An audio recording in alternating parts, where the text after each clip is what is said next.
During the prosperous years after World War I, new students poured into Corvallis to attend the Oregon Agricultural College.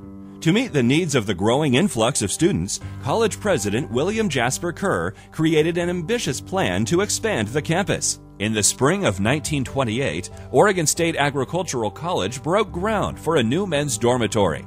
Exactly 6 months later, the men's dormitory was complete. 3,000 people came to the open house of the beautiful Italian Renaissance-style residential hall. At the time, people felt it was the greatest single step in the advancement of the institution in many years. Perhaps they were right. Weatherford Hall has become a beloved icon of the OSU campus. More importantly, for 80 years it has inspired a unique culture of creative, independent thinkers.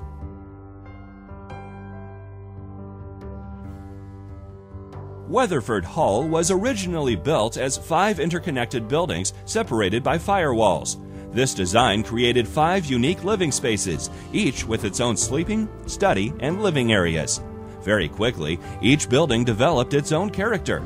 Residents of Weatherford Hall became known for their strong, loyal ties to each other. It was an incredible, tight-knit community, people who had a great respect for the building, for themselves, for the people they lived with. Students in Weatherford also earned a reputation for being different than those in other dormitories. They tended to be more independent and not afraid to show it. As the building aged, the independent thinkers of Weatherford Hall started some of their own renovation projects. Things were different when I was here because we weren't hardly allowed to put pictures on the wall, and then here, a number of years later, then they could build lofts, they could paint, they could put different floor coverings on. We're mixing our own paints and laying tile on the floor. Some of that paint found its way to their dorm room doors.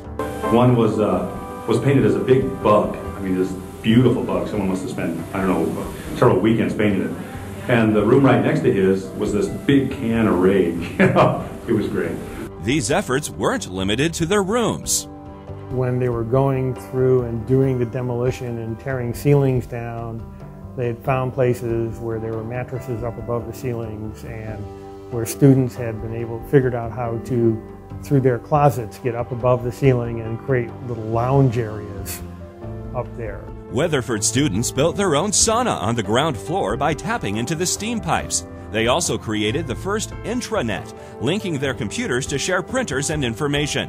Eventually, they even redesigned the population of the building.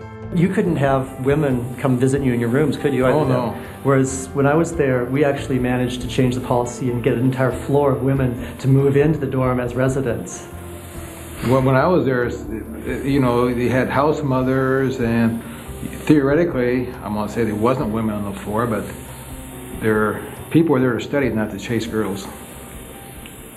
We studied some.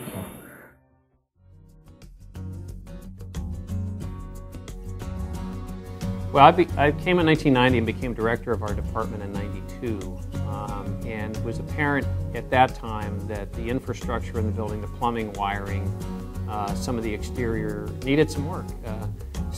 Students who lived here really had an affection for it and really took good care of it. So it wasn't due to lack of care and concern about the building. They loved it. But it just got old. Weatherford closed at the end of the 1993-94 academic year. We had this dream of a residential college and doing something really special.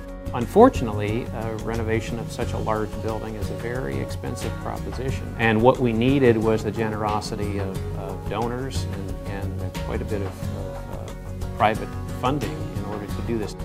Finally, a FEMA grant, state bonds, and generous private donations provided the funding to start renovations. In 2004, the building was reopened, and the Austin Entrepreneurship Program at Weatherford Residential College was launched. The renovation brought Weatherford Hall into the 21st century. Not only were structural improvements made, but OSU did much more than just bring the building up to code. They wanted to do LEED certified, so when they did the remodel, that was part of the design package to include LEED certification. It shows that the Oregon State University supports sustainable design and energy savings in their design. An integrated learning environment was created inside of the old building. Students and faculty and residents have access to incubator rooms, a state-of-the-art conference room, classrooms, a 24-hour library, and a service center. It's the kind of place where you can go down to Bing's in your pajamas and slippers and get your breakfast, and you can come over to the incubator and find the leadership team working, and everyone stays up late working hard on stuff, but at the same time they really enjoy spending time together. The idea was that we would put engineers, scientists, and other students with business students in one living facility and give them the opportunity to realize their passion in a living, learning environment. Well, I've lived in a lot of different buildings on campus, and this is the most unique in the way that the students interact with each other, and there is a component of team unifying with all the time that they do spend together. Weatherford Hall has been a fertile environment for collaboration and inspiration since it was in the planning stages. 80 years later, it continues to inspire unique partnerships, creative thinking, and a sense of loyalty among the people who call Weatherford home.